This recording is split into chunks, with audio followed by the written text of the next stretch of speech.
Welcome to Volume 1 of False Magnum Opus. I'm your host, Ross Kennerly, joined in the studio today by DJ Cruiser, our guest and producer for this episode. DJ, when we first started talking about doing this one, we had a feeling that there was a connection to the material, and our listeners have probably figured out by now that we always try to find some relevance or synergy between the content of the podcast and the guests. But little did we know, once we turned on the mics, that we would talk for over 4 hours over 2 days.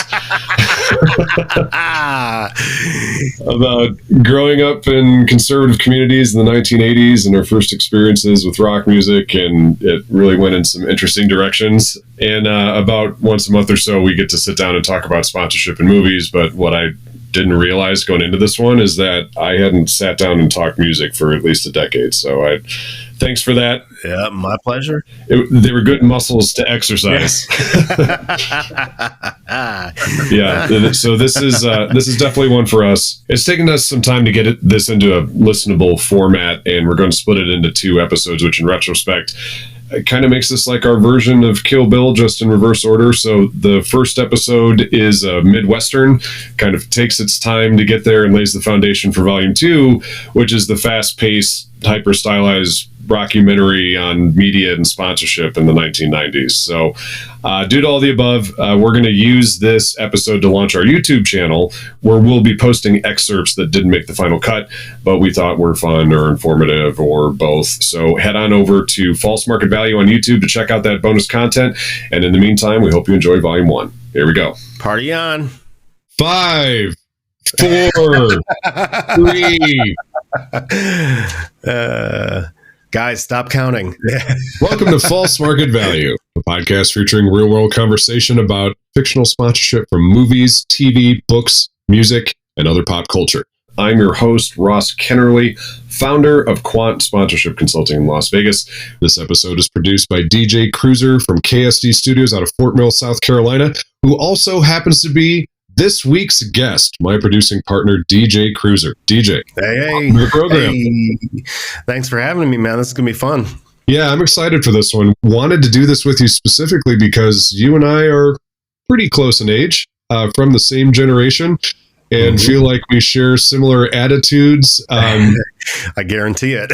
with relation to music and pop culture, the films that we enjoy, and also the generation that we grew up in, and its attitudes with regard to, all of that pop culture and any sort of corporate involvement in that as well, which obviously in my career, what we do is help find authentic ways for brands to be integrated into cultural and other experiences for audience members in relevant ways that add value to the experience. So pretty much the exact opposite of what the sponsor does in this film, unfortunately, and the intention behind it. One of my seminal films from my childhood, we just did White Men Can't Jump. This is another one from the same year. The year is 1992. The sponsorship is Noah's Arcade presents Wayne's World. The film is Wayne's World, and this is False Market Value. I'm not sponsoring this. I've got spots on Love Boat. But this, what is this?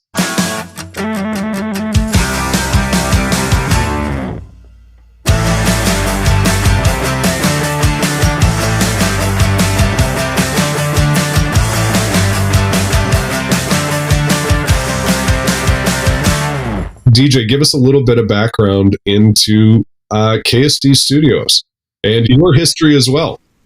Yeah, so I've been a musician my whole life. I started learning how to play guitar when I was like 7 years old. My family moved from one very small house in a distant suburb of Cleveland to... Which suburb? Olmsted Township, Ohio, which is not far from where I technically grew up. But we moved from Olmsted Township in a literally 3-bedroom ranch house with 4 kids and both my parents.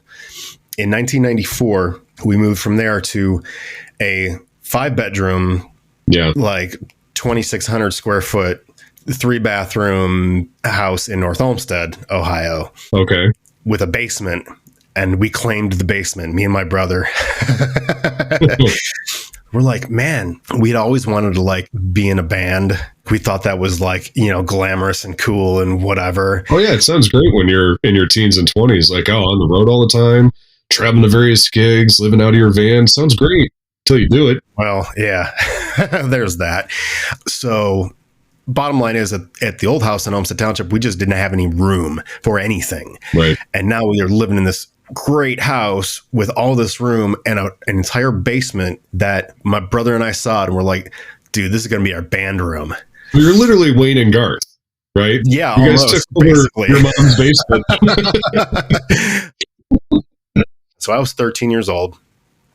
My brother was 10 going on 11 at the time. So we had no drum set. We had no guitar, like electric guitars, no amps, no anything like that. Got our first guitars and an amp from my great aunt Helen. Ended up recruiting my cousin to play bass, and that stuck. So from the end of 1994 is where we started like our music career, basically, all together. And during that time, like as we were learning how to play our instruments, and we were all basically self-taught, we're learning, growing, doing, and along with that, in like the music performance of it, I was learning how to engineer. Yeah. And my start in engineering was at churches, like running very small format, like live worship services at church. And that was kind of how it all started. And then fast forward a little bit, we were in end of 96 or early 97. We had written enough material and gotten good enough that we started playing shows. Okay. And we got to the point where we were playing sometimes 2 shows a weekend at local like area church youth groups and stuff like that. Like we had changed churches. We belonged to a different church who bought a teen club. It was a youth club. It was specifically designed as like a safe place where kids could like listen to music, like party on, but there was no smoking weed or drinking in the parking lot. Right. You know what I mean? That kind of thing. Yeah. And it was cool. And like, I can say just as a funny that our church sponsored that. So they therefore sponsored us in our music performance careers, because we had an outlet that like I said, I mean, at least every other weekend, sometimes every weekend, sometimes 2 shows a weekend. And we had our followers and everything like that, and ended up being a big thing. And so my introduction and my upbringing over those like formative years of my mid to late teens, and deciding that that's kind of what I wanted to do with my life, is how was when my band recorded our first album, and we were doing it all ourselves. We put ourselves under the moniker KSD Studios as a joke, but then we started recording other bands. And then it just kind of like exploded. And then one day I'm, permitted and blah, blah, blah, blah, blah. So your band from the 90s out of Cleveland, Ohio's first official tour was sponsored by a church. Yes. Amazing. We need to come back to that, because I'd love to know, how did they support you, as a sponsor? And I think it's going to be relevant to how this was done in the 90s, and what that looked like, especially for local independent rock bands, media, clubs, things like that. And I think it's going to relate back to some of the elements from it sounds like the original script for this particular film, where the clubs that are there in the movie have real life analogs, and in some cases had the same name, just not in Aurora, Illinois. So it'll be interesting to see how that sort of furthered your music career. But how did that lead into KSD Studios? Because I know that did lead into your sort of collegiate career. You had mentioned you were a DJ previously too, DJ the DJ. Yeah. Essentially, all of that, we did everything ourselves. And we'll touch on the whys and the hows and whatever a little bit later in the episode. But the necessity for me to understand sound engineering kept growing and growing. And the thing is, I liked it so much that in high school, at the inception of my high school's video production class, I took the first year with that and ended up taking my junior and senior years, 4 semesters of video production, learned a whole crap load. And this was right at the onslaught of digital media production. Yeah. Liked it so much, ended up going to college for it, bachelor's degree in digital media production. We never even did analog in my college courses, because that was like Avid had been out. Avid, the video production software, had been out, and they'd been making movies with Avid for several years at that point. And then the same thing with the audio world. I mean, cassettes were gone. Yeah. DAT was like a thing of the past at that point. Digital media was where it was at. And CDs, the end result is a 16-bit, 44.1 kilohertz sampling rate audio signal that you're hearing. And it was real clean. It was, no like tape hiss and all those annoying artifacts that you got from analog back in the day. You mentioned, KSD Studios became sort of like the de facto name for your group once you started recording albums. So how does that lead into the work that you're doing today? And then we should jump into the categories. KSD stands for Cruiser, Smith, and Dischinger, which were the 3 last names of the founding members of the band. And we used that moniker as like, when you're 16 years old recording your own music and you're like trying to make it official, like you've got like, you've got a studio on your little tape J card, and you've got a record label, which our record label was Wombat Records. My cousin came up with that. I don't know where it came from, but it was Australia. He's not Australian, but it was one of those random like funny things. I mean, we were just kind of like a random goofy group, and so we just like started putting that on everything that we like distributed to everybody that we recorded. And this was tape to tape. This was cassette tape to cassette tape, like overdub recordings way back in the day. CD was out, but it was not accessible to the average person. And actually in Wayne's world, after they, and we'll get into this, but after they get their checks, Wayne gets a CD player for his car.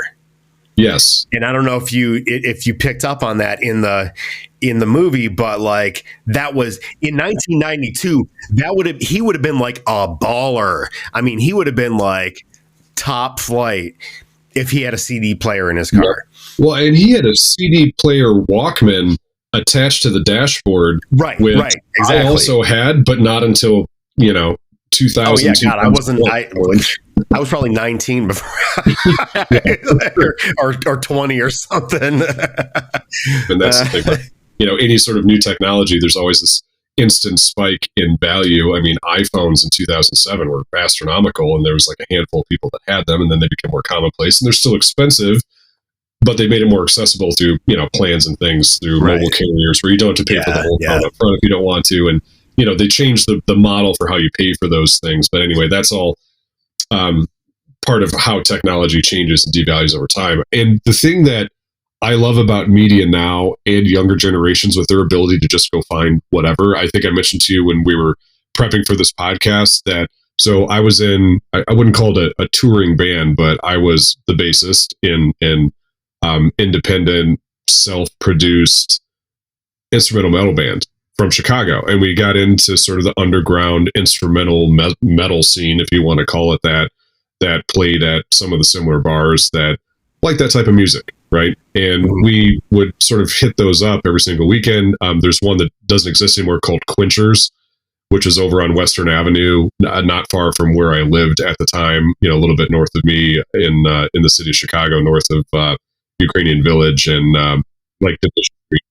I got a text, I don't know, a year or two ago from the guitarist from my band, a friend of mine for a long time, and had said, I don't know if you heard this, but Quenchers is now a real estate office, nice. For like real estate agents. They took it out, and that place that was our spot, right? Was we would come in, anytime we wanted to play or we had, new material we were working on and we wanted to workshop in front of an audience in some cases, or, test something out. We'd play stuff that wasn't even finished yet. And we would reach out to the guy that was producing the shows for that venue. And he'd say, oh yeah, just come over, whatever, next Friday, 7:00. We'll work you in beforehand. And so we played a lot of shows there. And that was our spot to do that. Right. For those of you familiar with heavy metal music industry, bands like Black Sabbath back in the 70s were, we weren't residents of Quenchers necessarily in any format, nor were we anywhere as good as Black Sabbath was even at that point in the early days. But that is pretty common from my understanding, is if you get a place that likes to have you play at their venue, then you build a relationship with them and you keep playing there, right? Because that's how you start to build your following. It's kind of like, building an audience for a podcast. One of the shows that I played in, which we'll talk about at a Battle of the Bands, there was a 14-year-old that was in one of the bands. They were a high school age band. They had a huge crowd, and we played after them. And this 14-year-old kid at the time came up to me. He was a guitarist. And he said, hey, you guys sound like Sleep's Holy Mountain, which is a metal album from the 90s with a band called Sleep that begat all these other bands, originally. But that's an original sludge metal band. And both I and our guitarist looked at him and said, how do you know about Sleep's Holy Mountain? You're only 14 years old. He's like, oh yeah, I love Sleep's Holy Mountain. So it's great that younger generations now, with the accessible to music, I didn't have that growing up. I mean, I'm exposed to what people shared with me. So, I grew up listening to church and gospel music because that was what my mom sang. And then I grew up listening to classical pianist music because that was my piano. And it sort of snowballed exactly the same way. And the first time I ever heard rock music, growing up in a conservative Christian community where that wasn't really prevalent, what I grew up, the first rock song where you have that epiphany moment where I turned and looked at the stereo and said, what is this? Was a double album by The Doors that my mom had on a cassette tape. And the song that came on was Soul Kitchen. And Soul Kitchen by The Doors was my gateway drug to metal music, rock and roll. That was the song that did it for me. And I remember I was prepping for basketball practice, came home, making food for myself. I was probably 15. And I just put that on because my mom had it in the stereo. She had just bought the cassette tape. My mom's a huge Doors, Jim Morrison fan, and that's probably a story for another podcast. But I was making food for myself because I had to go to practice, and I just turned on whatever was in the stereo, and that was the first song that came on, and I dropped the pan and turned around and was like, what is this? And ever since then, for however this influenced my musical taste, that was the one that pointed me in that direction. But here's the thing about what that says about your and my generation is no one could tell me to go like rock music until I found the thing that made me like rock music. Yeah. I couldn't be told what to do. I still can't be told what to do in a lot of respects, which, for better or worse in my professional career, it's just that independent mindset coming out of the generation before us, which let's talk about that a little bit. The generation before us were the Gen Xers, right? Generation X. And the generation after us are the millennials, which are the Generation Y.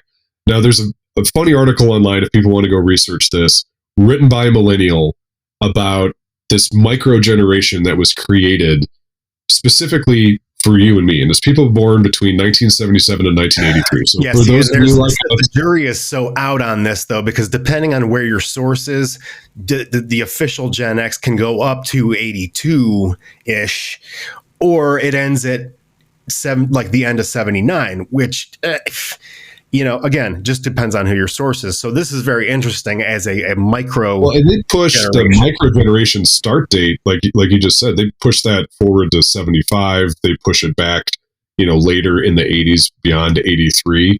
So and this person's point that had written this article about that micro generation said, the fact that you guys think you're special just means that you're really millennials, and there is no such thing as a micro generation, 15 years.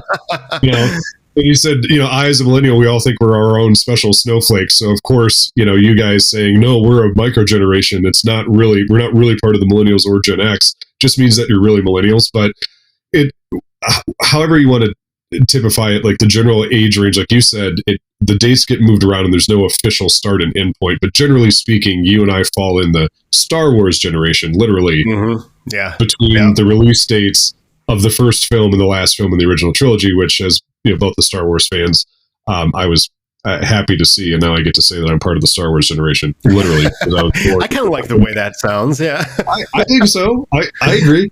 So that generation, particularly, we have attitudes of both Gen X and Gen Y. Our generation understood that we were being marketed to and sort of rejected it as consumers, but would take ownership of it if we wanted to, but no one could tell us what to do. So, and that was Wayne's World too. I had found that organically through, friends that were, a little bit older than me, 13, 14, and said, you have to check this out. My parents didn't necessarily want me watching, that Saturday Night Live at that age. And then I ended up watching it anyway. And then it became a thing. Everybody was quoting Wayne's World all the time. Yeah. But it was because I found it on my own and thought it was cool. And then I used it, almost ironically and rejecting my parents' generation of this is what my generation is saying now.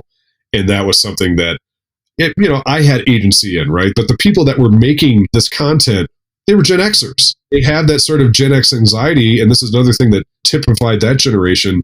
Aside from their working habits, there was a very severe anxiety about selling out. And so that sellout, I'm going to stay true to my values and who I am as a person. I'm never going to sell out, which is, frankly, as an adult, I can say unrealistic, and it always was. But it was, how do we stay true to who we are and never sell out was the phrase. And it's mentioned in this movie a couple times. But explain to me, from your perspective, coming from the music industry and staying, true to what you started doing, like playing music and creating your own studios. What does that mean for you? Because for me, it was what I've taken from that age and throughout the rest of my career is I will do what I want and no one can tell me what to do as an individual consumer unless I find it on my own or I decide it's something I want, but you can't push something on me. But that's a very specific to my generation. So with all due respect to the person who's saying that we're all real millennials, that isn't a millennial attitude at all. It's not really anything. It's sort of in between those two, Yeah. I reject that 100%, like wholeheartedly. If whatever the source is decides that I'm part of Generation X, I would be proud of that. Sure. Because the values that, growing up very sheltered, and this is I got to tell you this. Up until a few weeks ago, I had never seen Wayne's World. Wow. Ever. So your first experiences as an adult, being from that generation, but you would have been a teenager when it came out. It's really messed up how this all worked, because my parents were very, very strict Christian parents, and we were very sheltered with our media exposure. For 6 years of my life, we didn't have TV in my house. Like, my parents took them away because they didn't want us exposed to all the crap that was on television and wanted us to go play outside, which we therefore did. And I grew up barefoot, swinging from trees, playing in drainage ditches, catching turtles and snakes and frogs and stuff. Here was my gateway drug, and this is hilarious. I don't know if you ever saw, or if you remember, a show called Airwolf. Oh yeah, about the black helicopter that's like a top secret weapon. It's like bulletproof and it's got missiles and all. Yeah, my first experience. Airwolf, yes, Mask, A-Team, Knight Rider, A-Team. All of those. Yep. Yeah, dude. Anyway, my first exposure, my gateway drug, was hearing on the show Airwolf, Dire Straits' "Money for Nothing." Oh man, that guitar riff that's probably not even actually made by a guitar, but it sounds like an electric guitar riff that goes throughout like the whole song. That was my moment where I was like, dude, what is this?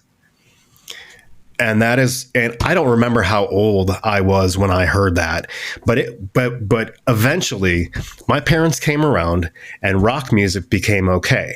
And then I started getting exposed to like the later, like, second gen indie punk scene. Yeah. Bands like Pennywise, NoFX, stuff like that.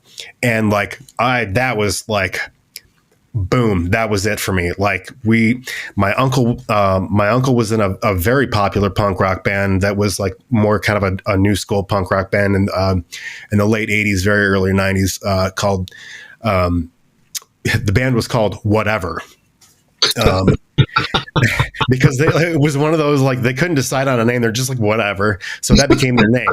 And they played with pretty big names, especially around the Cleveland area, but some of the outliers, shout out to my Uncle Joe. That scene was our inspiration for what my band did and started doing. And my parents fought tooth and nail for us to not listen to this devil's music and this Satan rock stuff, and resisted it. But eventually we won out. And that scene, that was in part of my my formative years, so much so that I just picked up that no sellout mentality from that scene, that those people that I ran with. And it was like, well, yeah, why do we want to get paid to play music, but someone's telling us what to do? So, where Wayne says, man, I wish I could get paid to do Wayne's World. It's so funny because how many of us thought that? And then when we realized that we would lose control, it was like, wait a minute, no, screw that. Forget that. Yep. So, long story short, we never sold out, and we were together until 2004 and did everything ourselves, all our recordings, which obviously, as technology improved and quality got better and better and better and cheaper and cheaper and cheaper, our recordings got better and better. And God, I learned a lot. But that part of my Gen X, that part of Gen X was very ingrained in my attitude growing up. And then, then discovering some of the new school, like metal and speed metal and like skate punk speed metal stuff and whatever. And that was it for me. And I stayed there, and I'm still there. Much more educated now, realizing that when you want to grow up and be a big boy with big boy pants and get like paid, you got to lose the earrings and the foot tall green mohawk and chains. And I want to see pictures of this.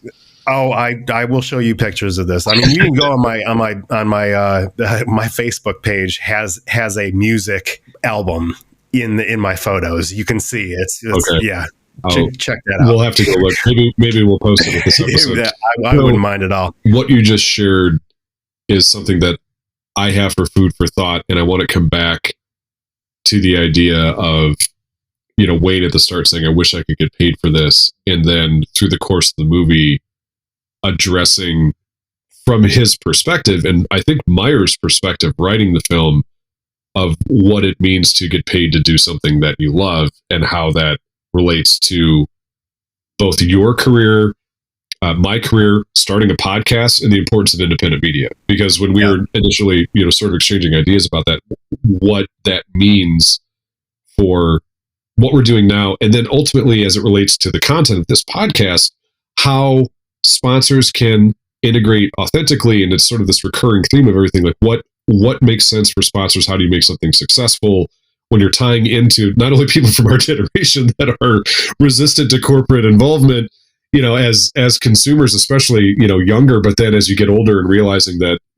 if it's done effectively and in the right ways, I mean, brands are part of your life, whether, we want them to be or not, as consumers, but the good ones find ways to tie in that make sense and add value to things instead of draw back or draw attention to themselves in a negative way with an audience that then leads into the content creators ripping it to shreds live on the air and, leading to termination. And then, how you can do that better, which I think is sort of the point of us talking about that when you're trying to connect with an audience. Yeah. Doing what they didn't connect with the audience in the right way. And then I think that sort of filters into, later when we talk about food for thought, what that means for that generation in particular, and what that means for just creating art and getting paid to do the things that you love. I think it's an important part of the discussion.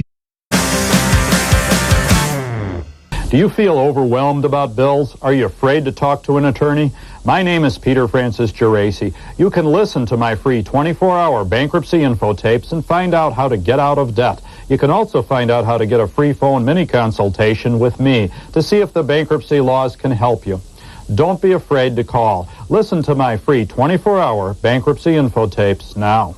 Listen to our free bankruptcy info tapes at 414-332-1600.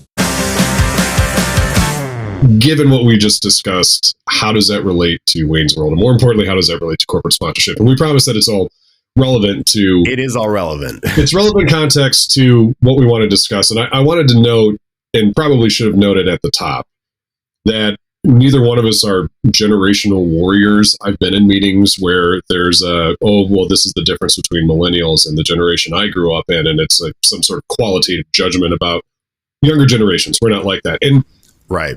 It actually, if we want to keep calling ourselves a Star Wars generation, which I love that idea. I'm good with it. So we're the Star Wars generation, 77 to 83.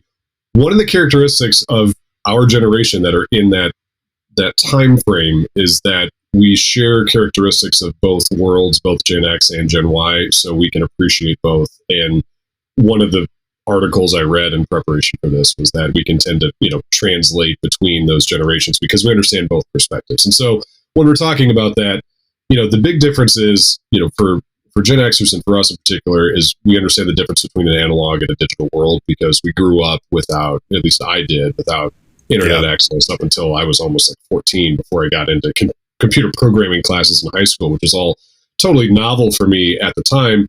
We didn't really have a home computer until I was in high school. And even then, it was a real rudimentary version of it. There are other people of my age. DOS trains and all that. Yeah. And there were people I knew from my generation that also grew up in Michigan, for example, but in southern Michigan that were more populated areas, and they had cable television. They couldn't run cable out to homes in northern Michigan, so we didn't really have cable TV either. What we had was a satellite dish. Up until, again, I was well into high school. So, internet access, frankly, is still a challenge up where I grew up in northern Michigan. There just isn't the same accessibility, but they're taking a lot of strides, like Hughes.net, and I think AT&T provides some, internet service up there. But that sort of thing, in terms of digitizing the Upper Peninsula of Michigan when I was growing up, is a little bit delayed from other places. Yeah. And so I didn't have access to a lot of the cable TV shows that are used in reference to our generation and things like that. But the reason I mention that is understand what it's like to grow up in a non-digital world, but also came of age during the age of ubiquitous cell phone use, and which turned into mobile technology, and then getting into marketing in my 20s, was able to understand that and quite frankly benefit from that world, even though once they invented the smartphone, it was all over, dude. I mean, it really was. Pre 2007 in the business world, I would shut my computer and get on the bus to go back to the west side of Chicago from downtown, and I would leave my work there. I didn't have the internet on my phone. A lot of people didn't, and you would back up and answer all your emails in the morning when you got to work. That was just how things worked. And the other thing that's, back to the joke that the millennial author made about how, because we think we're special, that must mean that we're really millennials and not, Gen Xers. Like that joke that he made, cutting millennial, I thought was funny. But the one of the reasons why they consider us a micro generation between those years is that's one of the reasons. And then the other reason is where we were when the Great Recession hit. So 08, 09, when that started to change, one of the first things that went during that, aside from changes to the housing market at that time, were changes to the marketing industry, because a lot of people pulled back on their marketing budget. And that has, significant impact on the type of marketing or sponsorship programs that were happening at the time. That did have an impact on where companies were investing their dollars, and specifically when they were investing in agencies to help them structure these programs. Right. Suddenly those things start to become questionable or questioned as an extraneable expense. Do we really need to have this be part of our marketing budget? And that all happened around the same time. And we were working in the workforce when that happened. For millennials, it was a little bit different because they were coming out of college and walking into a recession. Yeah, they were just barely out of high school, or they were just barely out of college or something. Yeah. Yeah, so just wanted to note that, when we're talking about differences between generations, and I don't think that just because generations have different values that necessarily means that those value systems are better or worse than the previous generation. It just means they're different, right? Everything's cyclical, dude. Yeah. Everything's cyclical. It's just the matter of the progression of technology is basically the difference between the cycles of these generations that we're going through. Because realistically, everything, all the generations that we're in and we're talking about, they're just repeated essentially from earlier generations, just with different technology. And that's kind of the biggest factor in a lot of what you see with this stuff. Yep. As that relates to the movie that we're talking about, the folks that are featured as characters in that movie and the actors playing them are also part of that generation. And so I thought it would be valuable to at least provide a little bit of context around, we grew up in the world that the characters of Wayne's World grew up in. And so we connect to that more than, and I think have a different perspective than someone who was born of a later generation, simply because you weren't living through that time. And frankly, my daughter's generation, my wife and I discuss all the time, is it bad to give her screen time? Because everything's digital now. If she understands, as she does, at 21 months, we're trying to balance it between her interest in books and then her understanding what our mobile phones are and mimicking us. Yeah. We're trying to balance that out because she's ultimately going to grow up with a second screen, as most people do when they're watching movies like this, where they have their second screen up and their research and stuff, like I was when I watched Wayne's World this time, which is an advantage that we have now that you and I didn't have growing up. All right, so let's talk about 1992.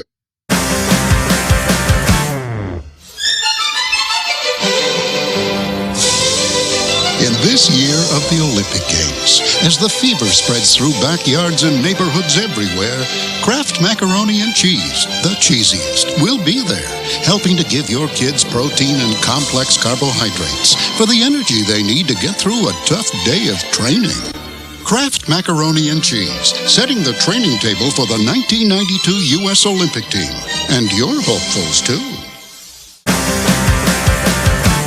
We recently did a podcast on White Men Can't Jump, and one of the fictional sponsorship deals in that film. And in 1992, when that film was released, we covered off on some of the pro sports sponsorship elements, which, as we talk about in that podcast, if you haven't had a chance to listen to it, I would encourage you to go check it out. But we dive into what was happening in pro sports around that time as it relates to sponsorship. That's where a lot of sponsorship dollars were being spent, and particularly the one thing we talk about is how much is being spent around the 1992 Dream Team. So I don't think we need to rehash that necessarily here, but 1992 is a pretty important time, not just for us growing up, given the age that we were when I turned 13 in 1992, but also just for sponsorship and then brand integration overall. And actually, Wayne's World is credited with ushering in this generation of organic product integration because of the way that they mock corporate sponsor in the film. We'll call it the sellout scene that they make a big deal about. But that's the most famous moment from this movie, is that sellout scene. But the reason, again, we're putting some context to what was happening at the time, and this is an important one, aside from the Dream Team and the brands that were supporting the Dream Team and spending hundreds of millions of dollars around that particular property around the 1992 Olympics. In 1992, the Super Bowl halftime show, which was hosted in Minneapolis this year, which I will come back to this, but it's just a tragedy that it was hosted in Minneapolis. Place for a Super Bowl, but that's just my opinion. Well, it was one of the few cold weather Super Bowls that they had done up to that point, because it's usually held at the Rose Bowl or somewhere warm, which was something that, of course, they did in 1993. It was back at the Rose Bowl, but in 1992, it's in Minneapolis, and there was an artist from Minneapolis that would have been perfect for this. But in 1992, leading up until that point, the Super Bowl halftime show was more or less like watching a high school marching band or a college marching band performance during the biggest event on television, and stayed that way for a long time.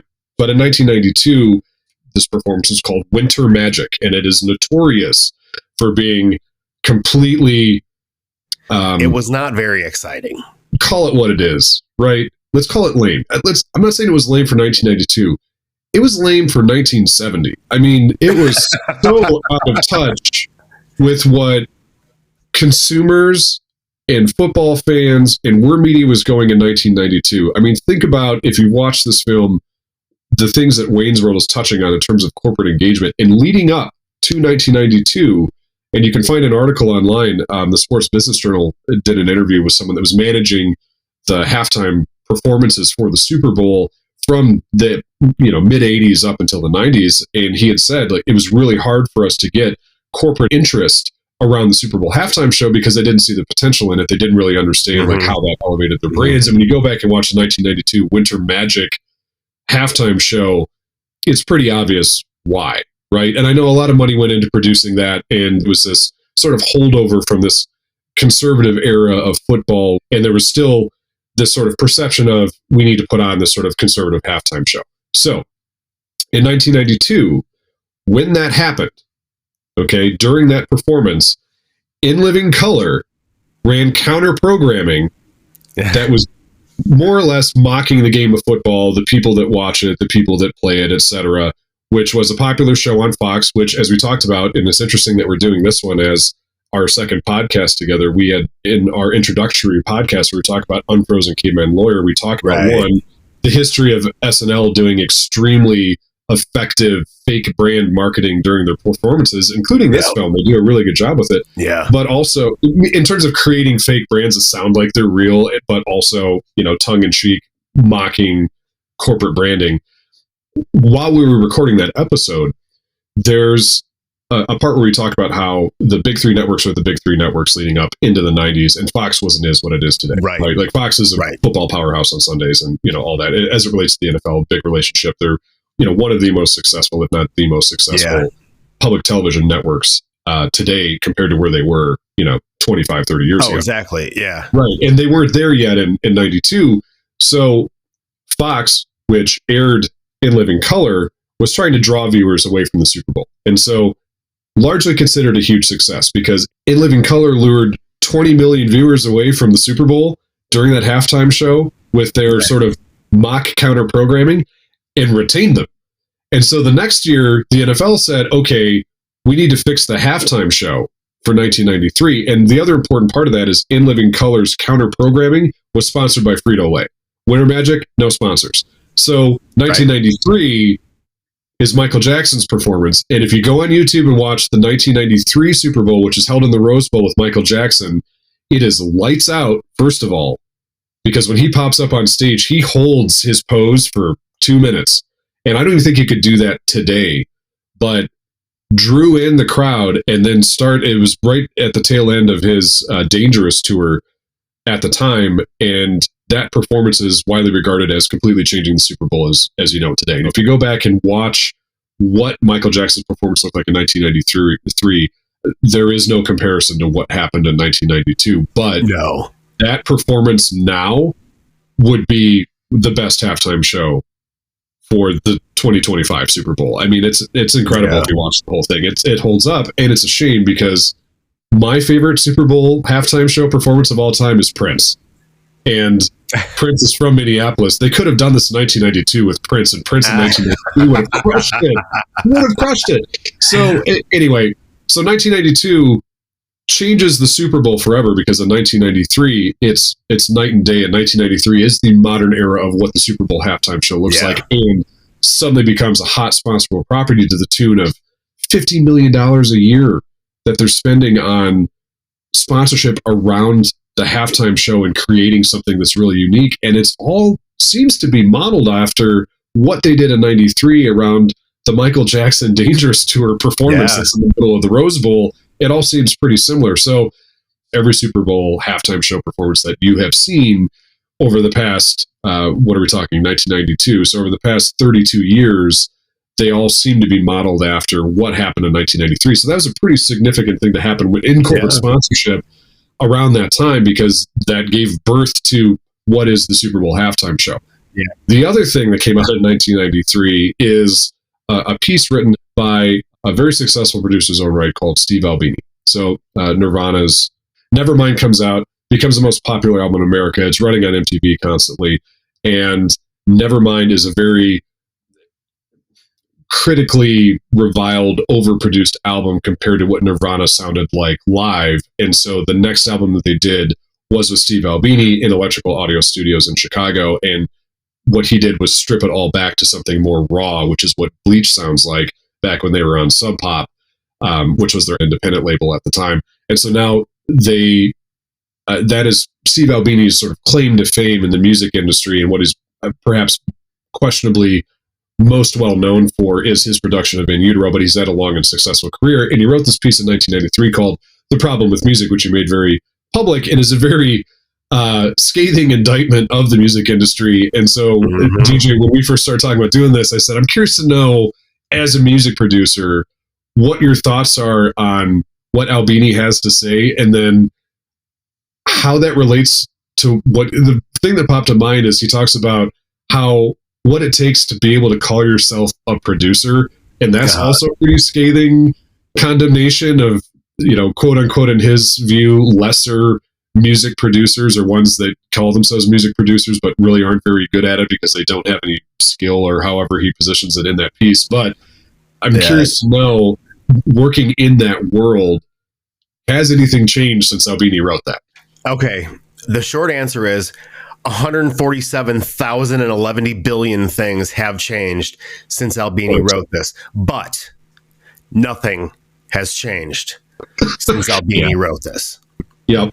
Let me explain. Okay. What he talks about in this article, and some of the things that he touches on, are like, talking about bands, signing with labels, AR scouts, things like that. And my personal favorite about this article is part 2. And what he says is, titled "What I Hate About Recording." And I love this because he leads this off with engineers and producers who use meaningless words to make their clients think they know what's going on. Words like punchy, warm, groove, vibe, feel.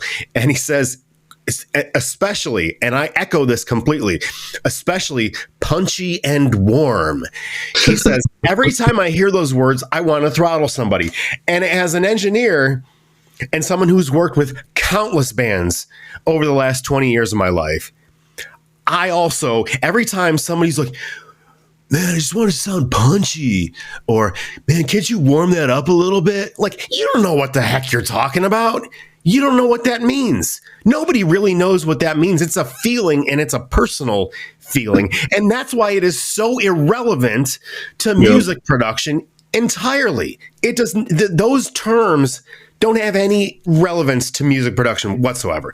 I have the same opinion on rock writing. Sorry, all rock writers out there. I know there's some like really good ones, and I still read Rolling Stone and read reviews of albums and things like that. But I also take it with a grain of salt, because if you haven't had a chance to read anything by Chuck Klosterman, one of the best analysts and I would say satirists of our generation in terms of looking at pop culture from a different lens, having worked in pop culture for a long time. I mean, the guy knows sports like you wouldn't believe. He's a regular guest on a lot of podcasts that I listen to. He's a very smart guy. But one of the things he wrote was similar to what Albini wrote, only it's a complete parody of a rock article about a fictional band, which maybe we should dive into on this podcast at some point. But one of the things he says, he's like, the band really skews dump truck. And that means absolutely nothing, but that's kind of the point, is that rock writing is, uses absurd terms like that don't really have anything to do with the sound of the music, but they're trying to find a way to use writing to convey sound, which, if you think about it, is kind of a ridiculous conceit to try and achieve that. You're using one medium to describe another. The irony being, of course, that we're using a podcast to talk about a film that no one's watching while they're listening to our description of it. Like, the irony is not lost on me, but rereading that Albini's piece where he dives into, none of this means anything. Every time I hear that, it drives me crazy. One of the things that they say in the film that he also echoes in here is they're like us. Right? Record producers try and evoke a association with artists that they're trying to represent, especially the local producers, and the term seems to be like us. Can you explain that whole like us thing as it relates to, as we'll go back to sort of the Gen X anxiety about selling out? Because I noticed it after reading that and rewatching Wayne's World.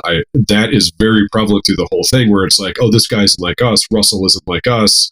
Why we can trust him because he's like us. That sort of reiterative, leitmotif of trust because someone is exactly like you are in order to invest and make yourself successful. That theme sort of keeps coming back through this film as it relates to the branding pieces of it too. The whole premise of that is record companies want to use somebody that can more strongly identify with the target. And this is not target audience that I'm talking about. Yeah. This is target meaning the band or artist or whatever talent you want to bring into the picture. And this is probably true about every medium, but specifically in music, what they're trying to do is they are trying to sucker in an artist who doesn't know any better into an agreement where the record company makes out and they don't care about the artist's well-being in the long term. Okay. Right. And so what they're doing is they are sending out a scout, a person to represent them, to kind of draw the artist in, someone who is more their age, more their appearance, someone who is educated in the musical styles or artistic styles of whoever they're trying to draw in. Yeah. Okay. And they are essentially sending them in to become their best bud and be like, dude, I totally get this, man. Yeah. We're like bros. Hey, by the way, I can hook you up with this guy who can, do this for you and do this for you. And you can like have this awesome touring life and like whatever. Yeah. And then fast forward 10 months, they've signed a contract, they have no money, and they're living out of a bus and pissing on the side of the road because they've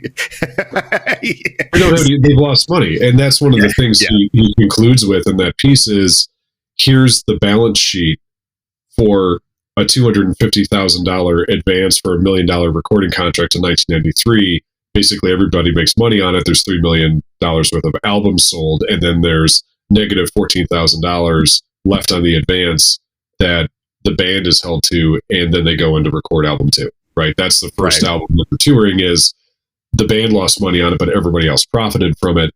And that, from his perspective, is the problem with the recording industry. And so, thinking at it from the artist perspective, which obviously in this film, Wayne and Garth are both metalheads, and I want to go into a little bit of the background of the Wayne Campbell character, but have the roots in metal, and that sort of perspective that Albini's talking about, where artists are wary about that A&R guy, which in this film, I'm going to say that is Rob Lowe's character, Benjamin. Benjamin.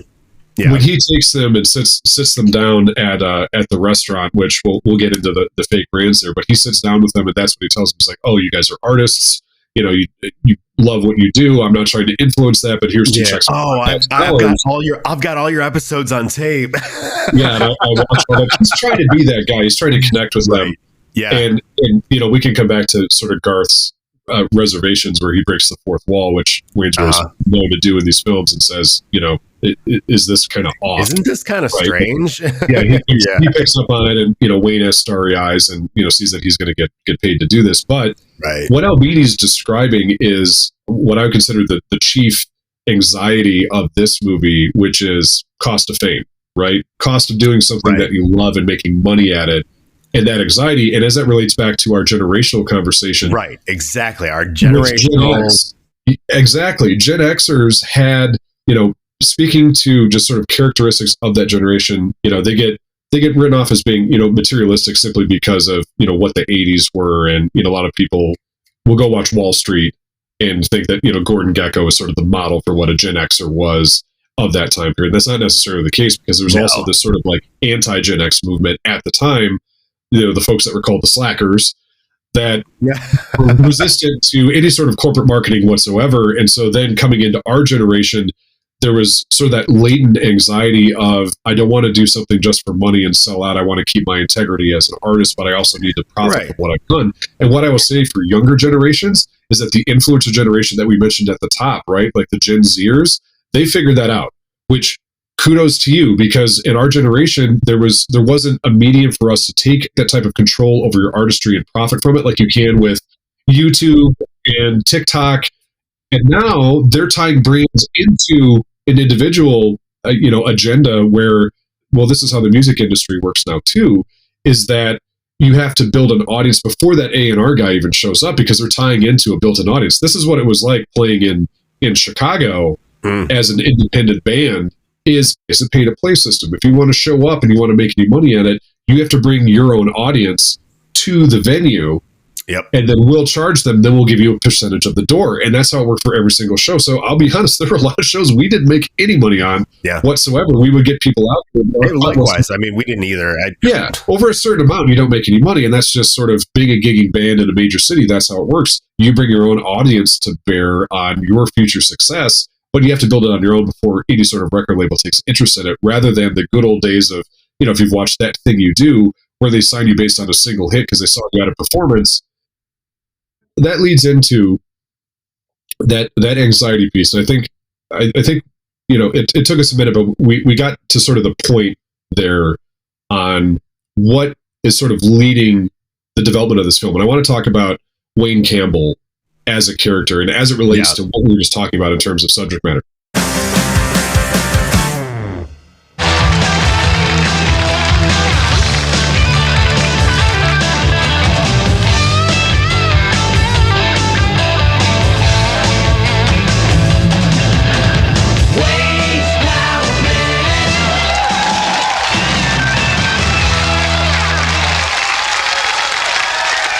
Hi, this is Wayne's Power Minute. All right, now we're going to look at parties. Party hardy! I want to know, when did party become a verb? Like, to party. We partied last night. Now, I think around 1972. Now, everybody has their own way of saying party. Like my parents say party, and some people say partay, which is incredibly bogus. And some people say party, which is the right way to say it. Now, of course, there's political parties, like the Communist Party. I mean, what's that? Everyone shares one beer or vodka? Or the Conservative Party? Everyone goes home at 11 and no one gets drunk or pukes? Or the Liberal Party? Well, you get the general idea anyways. Now, I think a lot of the world's problems could be solved if we had one huge, major, humongous blowout. I mean, if we just go for it, you know what I mean? This is Wayne's Power Minute. All right! So, Wayne Campbell, and I didn't know this before I started researching for this film, Wayne Campbell as a character has been in development by Mike Myers as a comedian for 10 years before this movie even comes out. Almost 10 years. It was like 1984, 1985 that he started that.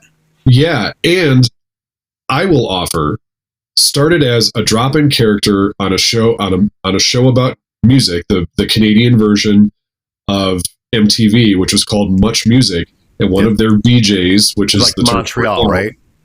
Toronto. So, okay. Yeah. So Much Music aired a clip show, viewing music videos and things like that, not necessarily rock focused, but Wayne Campbell started as the VJ, Chris's cousin, in quotes, where he would just sort of drop in and cause chaos on the set while they were filming. Yeah. And I would argue that iteration of Wayne Campbell is my favorite, because Myers is hilarious causing chaos on that set where he's messing. If you have a chance to go online, they've posted these videos on YouTube now. There's a clip reel of every appearance that he makes on Much Music as quote unquote Chris's cousin, and I think it's Myers' actual like long red hair, and he's a hockey fan. He's got a Canadian accent because he's from Toronto, because the original character was much more Canadian, and we'll get into that when we get into the fake branding section. But so Wayne Campbell would drop in on the show and basically just be the comic relief, with his foil being the main host, whose name was Chris. And then after that, the next iteration was he played a character, a fictionalized version of a real person who had won a contest on a Toronto-based variety show that was called It's Only Rock and Roll. And he played a character that had won the opportunity for 1 minute of airtime during It's Only Rock and Roll. And that's more closely hues to what Wayne Campbell is now, where he basically does just a minute on Band-Aid. Wayne's Rock Minute or something like that. Yeah, it was called Wayne's Power Minute.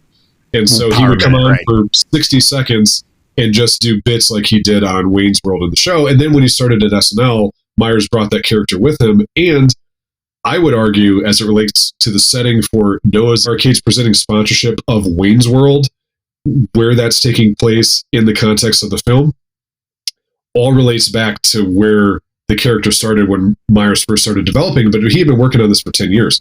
So, point is, Wayne Campbell started as a metalhead that showed up on rock and roll shows all through the 80s, and then by the 90s, he's hosting his own show on a cable network in Aurora, Illinois, which Aurora Community Television is Channel 10. So that's a real thing, right? But Wayne Campbell started, has his roots in rock and roll. The Garth character, the Garth Algar character, was added once they moved over to Saturday Night Live, and then they made this film, which Mike Myers wrote. So a lot of these things that we're talking about, where there's this sort of latent anxiety, and I want to touch on this as we go through here, where those things happen. The brand incorporation, the mocking of the sponsors, this is all coming from Mike Myers' head, and he's been working on this character for 10 years and sort of lived in this world, so to speak, of, you know, rock music, and clearly has some sort of affinity for it. One of the things that I wanted to mention, and it just something that it struck me about the film, and something that goes back before Wayne's World, the movie. Yeah. And this is partially where Mike Myers came from as to how Wayne's World was produced, is that Mike Myers is a musician. Yeah. He plays guitar and he sings. And he has for a very long time. And when I was watching the movie, what kind of struck me was how accurately he and Dana Carvey and Tia Carrere represented their musicians in the movie. That is incredible for a movie like that. And this is a low budget movie, mind you. Okay, Wayne's World was not a high budget movie. It was not slated to be a huge Hollywood success. Let's just put it that way. But for that level of talent to be represented accurately in that kind of movie blows me, as a musician and an engineer and a producer myself, that blows me away. Yeah. I just wanted to say that out front because I couldn't believe it.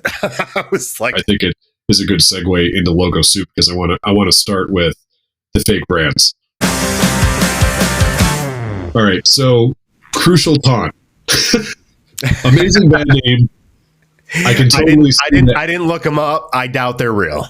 No, Crucial Taunt, not real. All right, so let's just sort of go through some of the fake locations, because then it leads into the fake band name. So right from the beginning of the movie, this is something that I did notice. So remember, this is Mike Myers writing this. You know, at some point, it's not like he'd been working on the script for a while, and now, you know, he finally gets to make this movie after he's been on SNL.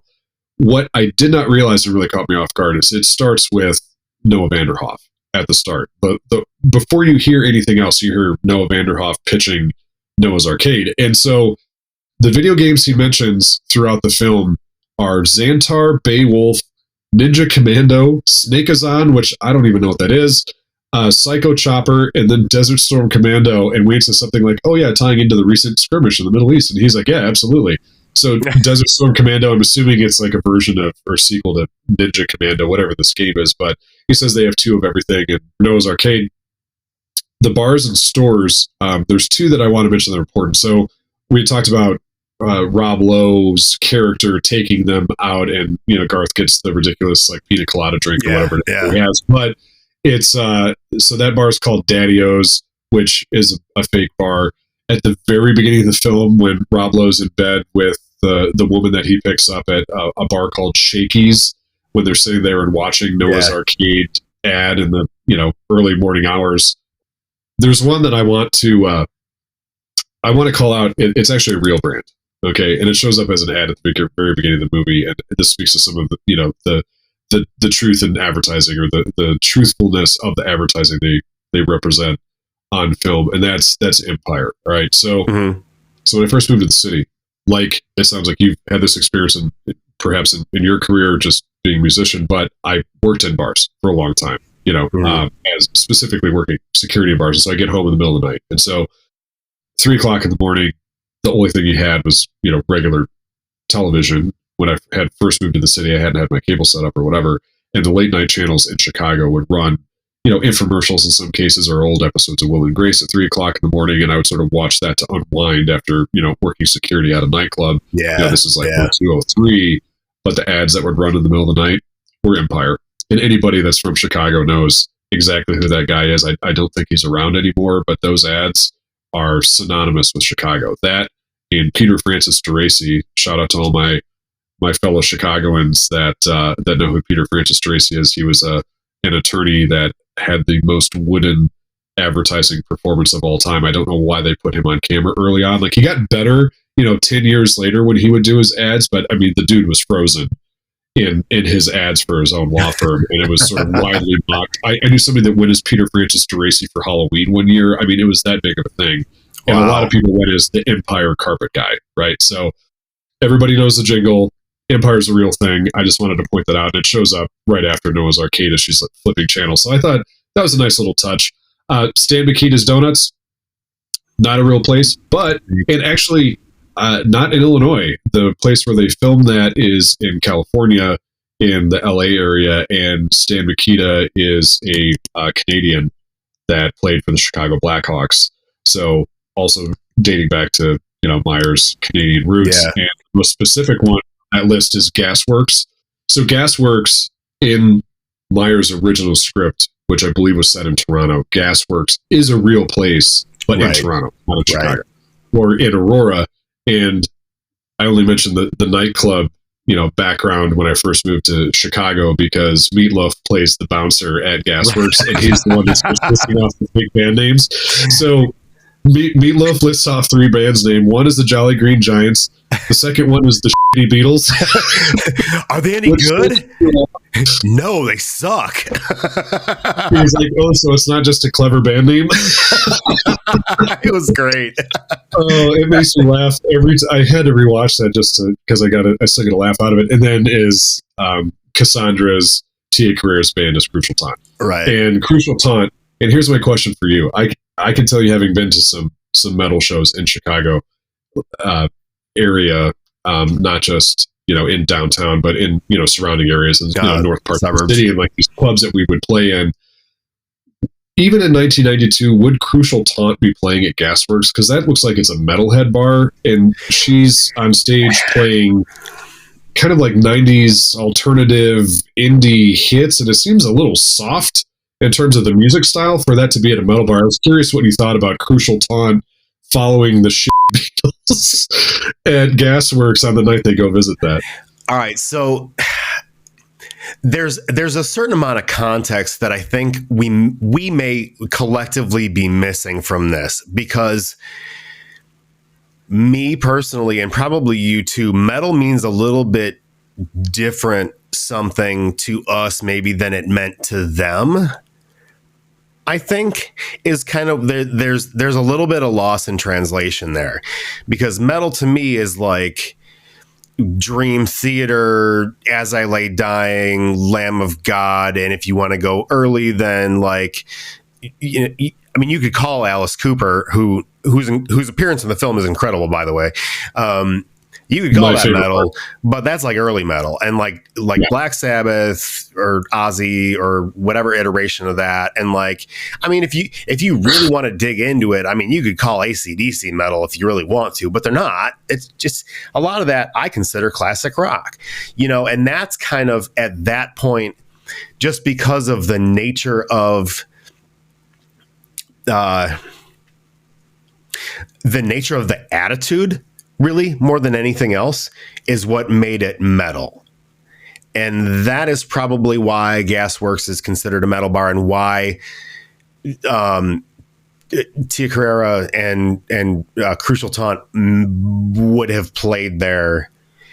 Not having any context for the other bands that were there that night, supposedly, these other fake band names, like not having any context with what type of music they were. I think it kind of stands to reason that there's just been a shift, basically, in our opinion of what metal is versus what metal may have meant to them back then. Also, second, this thing grabs me about Wayne covets this 1964 Fender Strat. Yeah. Okay. And being self-professed metal guy, I don't understand why he covets a Strat, because a Strat is the least metal guitar you can buy. Yeah, he'd want a Gibson. Like the Washburn that he plays in the basement version of Wayne's World for like his intro and everything like that. Way more metal guitar than a Fender Strat. Way more. Like, I don't get it. Like, but what I found out was that like, that's a personal thing for Mike Myers, because that covetousness for a Fender Strat, like, that has followed the Wayne Campbell character, like, all through Wayne Campbell's career, essentially. Like, when he was on Wayne's Power Minute, he coveted a Fender Strat. Yeah. Like, that was his thing. So I have a theory why that is. All so right. when he takes Cassandra to the music store, and he's finally going to buy it, right? You take cash, cha-ching, right? And he whips out all the house. So, not today, my good man. I'm feeling kind of saucy. So he shows it to Cassandra, and she's like, "Oh, it's a 1964 Strat," and she lists, everything that is. Right. She runs it down, and he's like, runs down. "Oh my God, I love this woman." Yeah, he's like, "Oh my God, I love this woman," but he goes, "Yeah, pre-1965 CBS corporate buyout."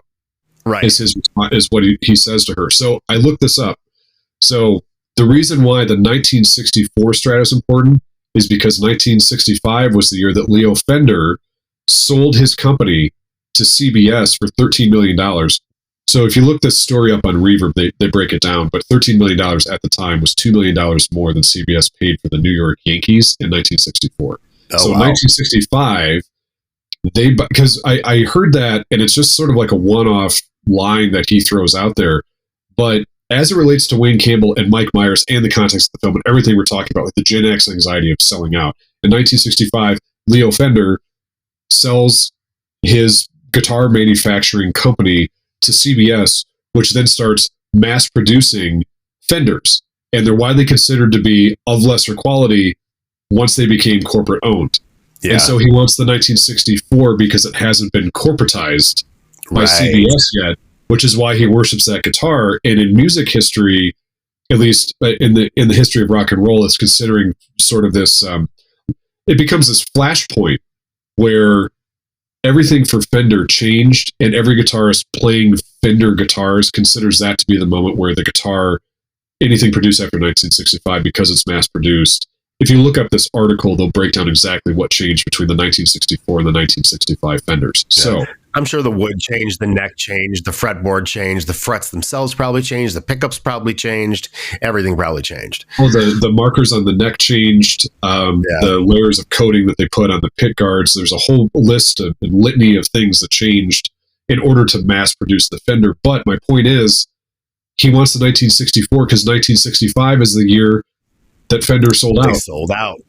Yep. All part of the Gen X anxiety. So it's all part of this theme of selling out. So I just want to touch on just a couple more bands quickly as it relates to selling out. So the company that buys Wayne's World from the cable access 10 channel is called Oliver Communications. And then the record label that's interested in signing Cassandra at the end of the film, and I know they do a couple of like fake endings, but the guy that is the record producer Mr. in the Big. film works for Sharp Records. So those two brands aren't real either, but Oliver Communications, so that's who Benjamin Kane, Rob Lowe's character, as I mentioned before, so his title is Regional Program Director for Oliver Communications.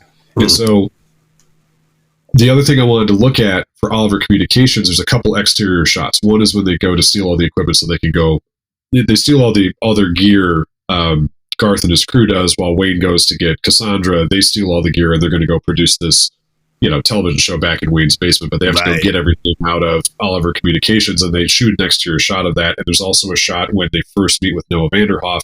And so I was looking at it, I'm like, I know that building. It's the Leo Burnett building. So the thing that's interesting is SNL, owned by NBC. The NBC Studios building in Chicago is on Michigan Avenue, also on the water. But they don't pick NBC. They pick Leo Burnett. And the Leo Burnett building, and the Leo Burnett as a company, is one of the most famous advertising agencies in the world. And so the communications company is hosted in a real world advertiser's office. So again, starting to pick on some themes, watching this film, and honestly watching it with the lens of corporate sponsorship in the back of my mind and looking for where the fake brands are in the movie, all of a sudden I'm starting to notice Mike Myers what I assume to be Mike Myers as a writer's opinion on how brands are influencing, and, you know, back to what we were talking about with Albini. And how strategic is that? I mean, like how, like it is subversive. You don't even notice it. And when I was 13 watching this film, I didn't pick up on any of that stuff. I was just picking up on like the goofy stuff and, you know, the product placement scene. We used to quote that all the time just because it was funny, but I think there's a reason to that too. So let's keep moving, because I know we've we've gone up on so many tangents here. It's like but it's a good thing. It's the thing I didn't expect when I started digging into the research for this, that there would be, and you know, this is true. I say this often on this podcast when we go through and sort of break down a movie. And I don't know if you saw John Kander after we did White Man Can't Jump mentioned this. He said that when he and I were working together at IAG, I had made a comment 20 years ago about how once you start working in sponsorship, you don't look at pro sports the same way. And he said, I guess the same is true for movies now too. And I started thinking about that. And, you know, I've said that to people that have been guests on the show, but now what I'm realizing is, I don't know if this is true for you. I know you mentioned you start to pick up on these things now too, but it's definitely true for me, because now I'm watching these films with a critical marketing eye, and all that stuff that's really subtle in the context, if you're not paying attention, suddenly comes forward. And like you said, the cleverness in which he works that commentary into the backdrop of a film that is his first major and still to this day most successful SNL production in terms of box office ever, is subversively undercutting the brands that it's also championing, which is really fascinating to me. And he did it with such like, it's unnoticeable unless you're looking for it. It's so unnoticeable if you're not you, and you know what you're looking at and you know what you're looking for. Like he throws that in there like it's nothing and you don't pay any attention to it, but there's a reason he put that in there. Yep. So DJ, what did you think of Volume 1? You got to ask me the hard questions right off the bat, right? Yeah, it's only been like, I don't know, an hour and 10 minutes or something. Dude, this was great. Being of the generation that we're talking about here and seeing Wayne's World a few weeks ago for the very first time in my life, since I wasn't allowed to watch it when it came out, when I was, an early teen or whatever. Dude, just being able to talk about this in the context of our lives growing up, and how our upbringing and our experience with rock music influenced how we developed as people, as musicians, as entrepreneurs, in our cases, is all fantastic and awesome. And the fact that we can talk about this now, look back, and we can identify why we are the way that we are based on our upbringing and how, everything in our lives influenced us in the Star Wars generation and everything. I mean, there's awesome some inevitability there that we'd end up where we ended up, given what we were talking about. Exactly. I mean, and how awesome is it to be able to reflect on that and kind of give something back to society in the form of the perspective of people who grew up the way that we grew up in the time period that we grew up. I'm so stoked about this. Seriously. That's awesome. I found it entertaining, whimsical, and yet relevant, with an underlying revisionist conceit that belied the episode's Mike. Emotional attachments to the subject matter. More on that in Volume 2. Well, I agree with you, DJ. I'm excited to have everyone listen to Volume 2, where we really start to dive in more into the sponsorship elements. But this is the preface, right? It's the preamble to what would typically be our podcast structure, but it's all important to what we're going to talk about next. So thanks everyone for listening, and we'll see you next time.